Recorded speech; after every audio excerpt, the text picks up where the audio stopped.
আমি তো এক পোশাকে বের হয়েছি, এখন পর্যন্ত সেই একই পোশাকে আছি। নাওয়া খাওয়ার একদমই ঠিক নেই, ঘুমাচ্ছি রাস্তার মাঝখানে।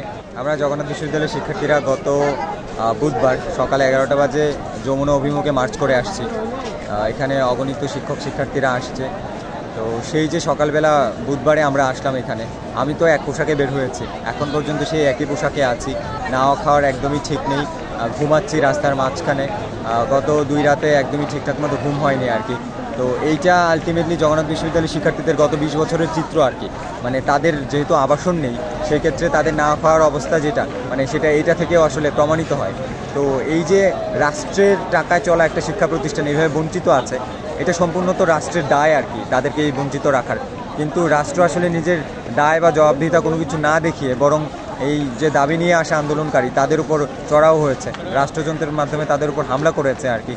এবং অত্যন্ত দুঃখজনক ব্যাপার, রাষ্ট্রের যে পেটুয়া বাহিনী শিক্ষার্থীদের উপর হামলা করেছে, সাংবাদিকদের এবং শিক্ষকদের উপর হামলা করেছে, আমরা রাষ্ট্রের জবাবদিহি করার কোনো মানসিকতা দেখিনি আর কি। উপদেষ্টাদের জায়গা থেকে বরং বলা হয়েছে যে আমাদের অনিয়ন্ত্রিত অবস্থার জন্যই নাকি আমরা মার খাওয়ার ন্যায্যতা তৈরি করেছি।